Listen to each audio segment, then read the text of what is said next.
First, our inaugural, the one that, well, hopefully not the only, American Sports Tonight. I am Carrie Armstrong, this is Ollie Wilson, and we are not in the States. You're not adjust your screen. We're right here in London. We're giving it the NFL, we're giving the NCAA, we're giving all of it a little bit of a British twist. Am I right? Well, I'm hoping we're going to give it a British twist because it's important that we... Because we're British, Ollie. Well, it's important that we look at US sports, but it's also important that we actually bring it back to the people of this country and show that we can all get into a little bit of all things sporting stateside. And I'm happy to say that helping us do that here on our first episode today is the delightful Mr. Will Gavin. Will, a pleasure to have you in here, Mr. NFL in the UK, so to speak. Some would say anyway, I believe. Well, it's a pleasure to have you here. It's just the first time I've been called delightful in my life. That's the biggest issue for me. Real pleasure to be here. Thanks so much for having me on. We'll see how the chat goes about the NFL and everything today, because I might not be calling you delightful by the end of it. But there's plenty to get into today. We are going to be talking a little bit about college football. We're going to be talking about the NBA. We're going to be talking a little bit about college football. It's like a little bit, a lot. A little bit, a lot. Because it's important. And we were saying tonight, before we even go into where we're going with the NFL, we don't know how many British people know that it started with college football and that they had to beg college players to even start in the NFL, and that's where it got it from. And, you know, if it wasn't for TV, college football would still be bigger than NFL. I mean, am I right, Gav? Yeah, absolutely. The thing is, I mean, I can remember going back to being in college or university here and commentating on varsity games. And I went to university in Leicester, and our varsity games had maybe 3,000-4,000 people there for soccer. And yeah, I went out to a few games out in the Midwest last season, and it was 112,000 people. LA don't have an NFL team. It's unbelievable. I mean, LA do not have. You say that, but they keep leaving. They keep leaving. They don't need one. Technically, they don't need one because I think in Britain we talk about, you know, college sports, and we don't realise we're talking about $1 billion industry. We don't realise that the NFL guys coach and train and do their off-season training at these facilities because they are so incredible, and we just don't have that money here. We don't have that. For me, BBL is the only way that I can draw a bridge, really, the gap between. It's the closest thing we have to college sports here, BBL, I feel. But the thing is, it gets overlooked as well, I think, Will, because the players don't get paid. So it's easy to say it's an amateur level sport. It's still they're not being paid. The coaches get paid millions, but the people are putting their lives at points, especially in playing college football, on the line. You don't get a single cent for it, and there's so many restrictions. If they do try and get, $1 for an autograph, the NCAA will clamp down on them. So I think that's why it's probably easily overlooked and considered amateurish still, especially from people in the UK. What do you think? Yeah, I think so. And I think the move to the playoff system this year in college is the first indication that playoff is becoming a more professional league. We got a chance when Andrew Luck came over earlier in last summer and did his skills camp. Oliver Luck came over, his father, who now works as basically a top bod in one of the major colleges. Top bod's a good phrase. Yeah, well, I was trying to think of a way if I went sporting director, I wasn't so sure how people would buy into that. But talking to him about it, I mean, they're absolutely convinced that within 5 years there will be a point where maybe not professional, but players will start to get remunerated. They will look at a system where all of those power conferences will come together and actually have a commissioner and work much more in a format similar to the NFL. So I think we're moving in that direction, but it's huge. It's absolutely crazy how big it is. This isn't even the college section. We just got too excited there. We will be coming back to that. We want your opinions. We've decided not to go with our own Twitter show hashtag or tag even. See, we want us to tweet us. If you've got a question for lovely, well, actually, with Ollie, if you want one. What's your Twitter tag? Don't worry about me. It's juice_Wilson if you do want to get in there. Is yours Will Gav? No. At Will Gav. At Will Gav, or Carrie Armstrong without the O. I don't know why I did that. If you've got any questions, if you agree with us, agree with me and disagree with them, I don't know, then do let us know, because we've got so much to go into. We're going to start with what we've been obsessed with this, well, all week. Des Bryant and that. Was it a catch? Wasn't it a catch? It's like the Ross and Rachel. Well, it wasn't a catch. Technically. Right. So, okay. Sitting watching it with a room full of fans. Right. Yes, to the eye test, it looked like a catch. And what a huge play to make as well. Kind of what's been detracted away from it is they're at 4th and 1. They've got probably one of the top 2 running backs in the league sitting behind Tony Romo. They're going to go for it because of the score and the position and the kind of direction that the play's going in. And to go for a fade route deep, 34 yards on the outside to Des Bryant. It's so it ballsy. Doesn't make any sense, and though, does it? No, and what's I think the real issue from a perspective of Des Bryant, this idea of a football move. I mean, Des Bryant... He was doing as he is trained to do now. He is letting he's holding himself open. How geeky are we going to get here? How technical are we going to get here? So, yeah. No, go, please. Right. So you. To explain the idea, if he's making that catch on the 20-yard line, 30-yard line, anywhere further back, he catches that ball in his hand and he brings it in. Because he's been told to... Yeah, it's go for possession. It's complete the catch, get the possession, move the downs. But it's Des Bryant. He's one of the most competitive players in the league. He knows he's 3-4 yards from the line. Of course he's going to stretch out to go for the touchdown. Yeah. He doesn't want to land on the 1, land on the 2 and have somebody else vulture his touchdown and vulture his glory. So the arm extends. It does, absolutely. The ball, he loses control of the ball. He loses possession of the ball. It comes out as he hits the ground, and by the rules, that is not a catch. Because he's still making the catch process. People will argue that he's diving for the line. He takes 3 steps. 2, bring it, retain it. 3rd step is him diving for the line.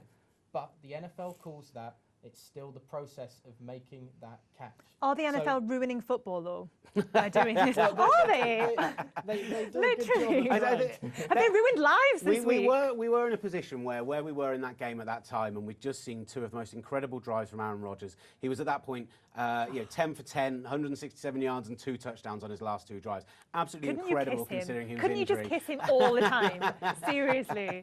And we were deprived. Dallas going down, going 3 points up, and the Packers getting probably 3 minutes or so to drive down the field and win that game. And that would have been incredible. And instead, it was a bit of a duff ending with everyone talking about officiating. And it's rubbish and it's boring, but it matters. Would it have mattered if it had happened in the first quarter? Would we all be crying into our hot chocolates? Well, this is... I kind of called out Dallas fans earlier this week about because they haven't suffered enough, Will. Yeah. Great. You know, Dallas fans...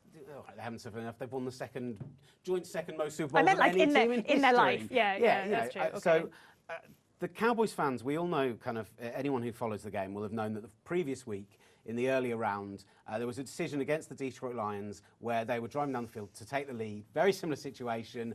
And actually the penalty in that situation that wasn't given actually was the wrong decision. That's the difference between this and that. And do you know what? Cowboys fans got on Twitter and berated Lions fans, and for everything that I agree with, you know, there's all those really, Chuck Noll always used to say to his players, you've got to play better than the ref's ref. Yeah. And absolutely you've got to do that. But you can't be a Cowboys fan and go on Twitter and tell Lions fans that one Sunday. You can do anything you like on Twitter. Sunday, have you met throw Twitter? your toys out of the pram and be all incredulous about it. It's not liked what the Detroit Lions did, and a lot of Lions fans and Lions players as well, kind of saying, well, Dallas, no offence, but karma with this one. You know, but you know what? They did that. But actually, what was quite interesting is because the rule itself is known as the Calvin Johnson rule, because there was a very famous incident in 2010 of quite a similar situation where he went for the line and the catch didn't count as completed. It's not going to be called that now. So the Lions, maybe not, but the Lions' official Twitter account actually tweeted sympathy for the Cowboys and like, we know your pain, and tweeted a photo of that famous catch. So they kind of went classy with it, even though all the players went for the karma angle. Dig as well, though. Yeah, maybe. But did you see Des Bryant's tweet? Did you see Des Bryant's tweet? I haven't seen what Des has been saying. I heard what Des was saying. You know, he said post-match, he said himself, you know what, the ball, I lost contact with it. It's fine. It wasn't a catch. But we need to change the rules. So he wasn't saying they made a bad call. He wasn't, you know, none of it. Like you say, it wasn't like last week. But is our need for health and safety? I know there's an absolute need for it. We know that the average NFL career is 3 years long. We know that we are getting players with Alzheimer's in their 30s and 40s. It's scary. But where do we draw the line with making the game safe and actually just completely ruining it? Because it is an aggressive sport. Like, is it going to start to be touch football? For me isn't about it being safe, because actually there's too often, and it's a real bugbear for me, and what really frustrates me about this is how much is being ignored, that on the average week you will see so many occasions where, say, a tight end catches the ball over the middle, runs for 2 or 3 yards, then the ball gets knocked out. That's a fumble every time in my mind. But they say, well, he didn't have full control of the ball, it wasn't, the process of the catch was still going on, like there's all that nonsense. So actually, this isn't a one issue that's happened to one catch this week. And, I mean, rules get changed in the spring. They don't get changed 4 minutes from the end of a playoff game. So if you were king of the world, Will, or just king of NFL, and one day you will be, I'm very sure about this. You can be Prince. It's OK, Ollie. Oh, don't be worrying about that. I get to be Will's understudy. You get to be. If you were king of the world and NFL was under your remit, obviously, would you change the rule and what would you make it? I think the catch rule just has to become... It's all about clarification. I don't necessarily think the rule itself needs to change. I just think it needs to be clarified. What is a football move? What is the process of the catch? And literally number out. It's 2 steps. It's this. It's that. Because at the moment, it's so unclear that it is open to interpretation. And, you know, in a sport where we have... replays for almost everything. I mean, it literally should be everything, 12 minutes of play in a everything. 3.5-hour game. Yeah. What are we not showing on Yeah. replay? So what is there? Well, the thing is does it raise that question as well, that more plays should be automatically reviewed by the booth, in the same way that college level in the US, they review every play. The NFL, it's just every turnover, every scoring play. Should we see an automatic review more often? Well, I like there's a certain idea that comes actually from NHL, and I'm pretty sure basketball do it as well, where it's not necessarily just about when the review's happening, but where it's happening as well. So at the moment it gets thrown to a booth in the stadium, they're there, they're communicating, whereas actually you've got Dean Blandino, the head of officiating, and all his cronies sat in New York, all watching it on screens, all doing that same job, and you know they do the same for football over here, I know.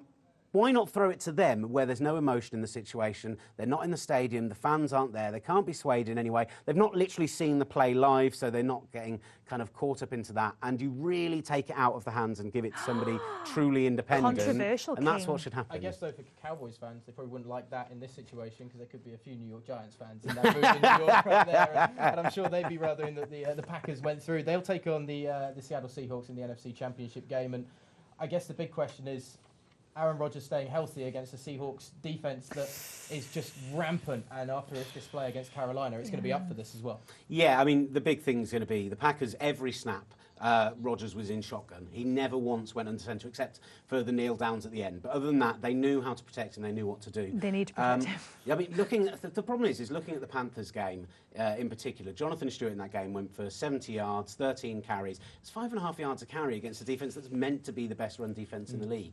In theory, they're missing Brandon Mebane up the middle, and I think the Packers have a real opportunity to go in Seattle and win. I think people are really underrated. Do you think so? I think if they go there, they get Eddie Lacy and they establish the run early. Right. Everyone's going to talk about week 1 where Eddie Lacy got concussed, they didn't play very well, and they're an entirely different team now. The offensive line looks a lot better and has got better and better as the season's gone on. Players like David Bakhtiari, who came in only last year, has really improved as the season's gone on. And I think Eddie Lacy, you establish the run, you force the Seattle safeties to come up and defend in the box, and then you've got just what a range of weapons in Jordy Nelson, Randall excited? Cobb. I really am. Like, I do love watching the Packers play. And Eddie Lacy can catch the ball as well. I got some stats, 42 of 55 in the regular season, 450 yards in the air in addition to his 1,200 yards on the ground. So he's going to be a huge key to this game. And actually, if they can run the ball, force Seattle to defend the run, then actually those corners, they're great, but there's only 2 of them, and you've got 2 tight ends and 3 wide receivers who are all playing to a high level. I could listen to you all day. We could listen to you all day. We've still got to cover the AFC Championship game as well when we come back, but we are going to have to take a break in just a moment. The NFC Championship game, of course, between the Seattle Seahawks and the Green Bay Packers coming up this weekend. It's going to be a really, really exciting fixture. See if Aaron Rodgers can stay healthy against a rampant defence. We'll be back, though, in just a moment with the AFC Championship game preview coming up in a sec.